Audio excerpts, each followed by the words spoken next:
What's up, people? Happy New Year. Hope you had an awesome, amazing holiday. Today was the first episode of Dragon Ball Super for the year, and man, what a way to start off. The animation was awesome, the music was on point, and the episode was so good that it made us just think, no way, that is not the full episode. We've only been watching this for 10 minutes. This episode was definitely way too hyped, so let's start the review. One thing I say and always keep.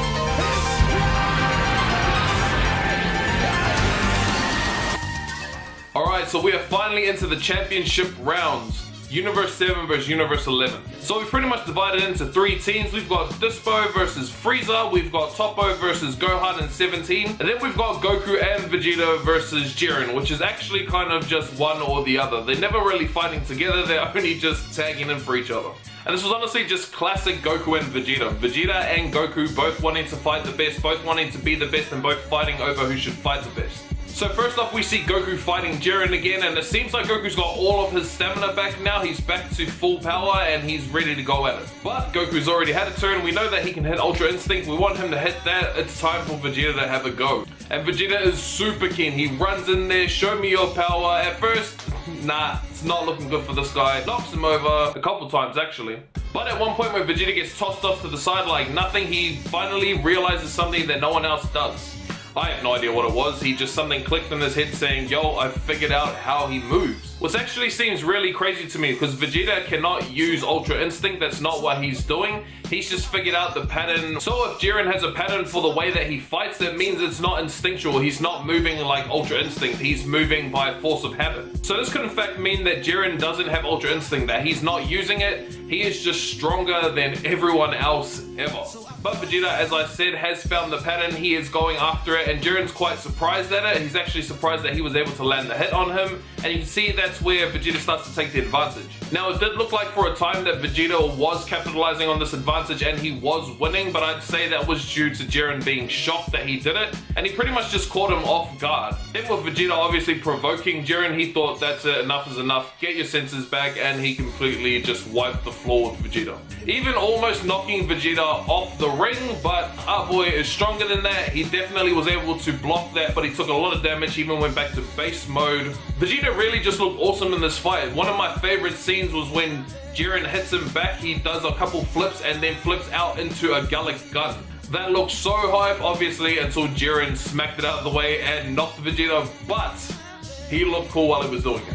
And so now everyone's surprised that Vegeta hasn't fallen off. He stands up and Jiren's kind of telling him, you're not going to beat me. You're just not that righteous of a warrior. Your arrogance is going to get in the way, which sets Vegeta off. And to be honest, I don't think this sets him off in a bad way. It's just sort of him saying, this is who I am.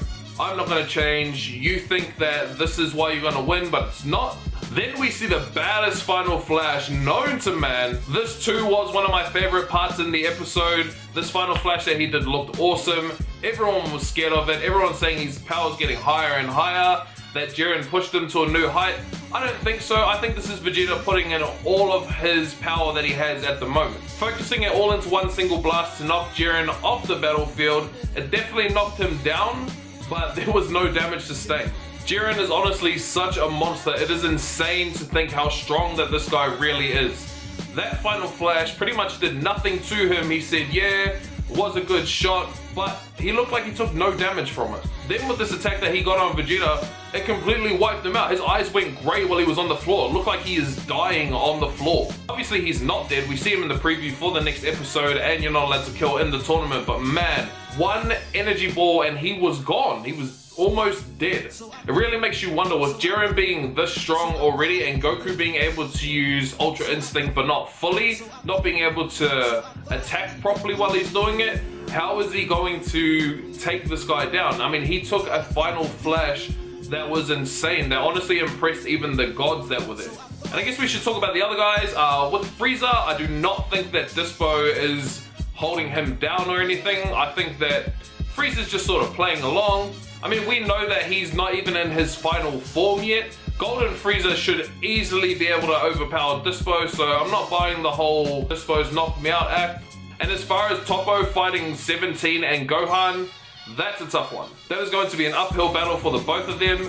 Both of them I do not think are anywhere near a God of Destruction's level, and this guy is nominated to be the next God of Destruction. Vegeta should be able to take out Toppo, and Frieza should be able to at least get near taking out Toppo. But with Gohan and 17, they're really going to have to put their heads together, find out some kind of strategy that has stopped them. He's not going to be able to win the normal way that they would. It really makes me think, could Toppo knock out 17 and Gohan next? If he does do that, it will be 3-on-3 then, and then obviously I think Frieza's going to be able to knock off Dispo quite easily, which would make it again 2-on-3. But I'm sure after next week, whatever Vegeta does, I'm sure it will tire him out and he won't be able to fight at full capacity. So who knows, man? There's a lot of variables, a lot of things that could happen that we're not sure about. Anyway, getting into next week's episode, it seems like Goku's saying that he is not able to fight with Jiren properly, that he is going to fail and be in peril. Then it looks like we're going to get Vegeta surpassing Super Saiyan Blue for himself. Then it'll be Vegeta with his new power and Goku with his Kaioken fighting against Jiren together. First of all, this better not be bloody fusion. Second of all, Goku says that Vegeta will be able to pass Super Saiyan Blue, so what does he mean by that? Now personally, my takeaway from that is that Vegeta will not be getting a new form. It's just that the Super Saiyan Blue power that he has, he will be surpassing that.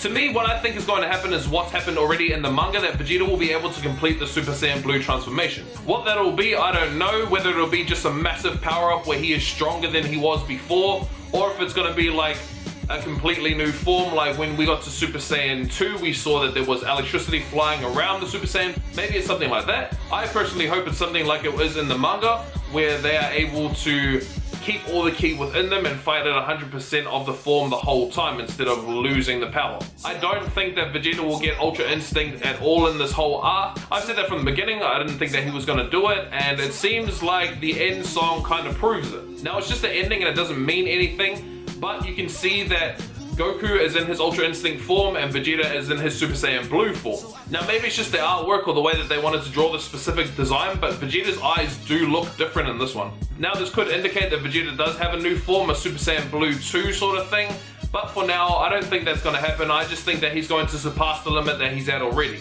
If anything, I do hope they follow the route of the manga and they let Vegeta do it where he unlocks the full potential of Super Saiyan Blue. In any case, next week is going to be super crazy. I'm hoping that they do the one episode with the two of them fighting together, something happens, Goku hits Ultra Instinct, and then he just goes for it on Jiren, while Vegeta moves over to Toppo and knocks him out, or maybe even Vegeta gets knocked out. That I'm really not hoping for. I really hope Vegeta can stay in all the way to the end with Goku, at least have it like 2-1 so we win on points. And I mean, honestly, at this point, who knows? We might have all our players in by the time that it's done. We have 8 more minutes left in this tournament. All we gotta hope is that Toppo doesn't knock out our 2 fighters, Gohan and 17, and that Frieza knocks out Dispo because he's just annoying. I mean, have you seen this guy's face? Look at this guy. He is friggin' annoying. Anyway, guys, super excited that Super's back. What did you guys think of the episode? Let me know in the comment section down below. What do you think about Vegeta maybe getting a new form or maybe just surpassing his limits in this next episode? Let me know. Anyway, guys, if you liked the video, make sure you hit that thumbs up button. Subscribe to my YouTube channel if you already haven't. I do different kind of videos on this channel as well. I'm hoping to do a lot more in this new year, but if you want to see them, click one of the boxes on the screens right now. All that being said, people, thank you so much for watching. I honestly really appreciate it. I'm Sansatsu. Catch you guys next time.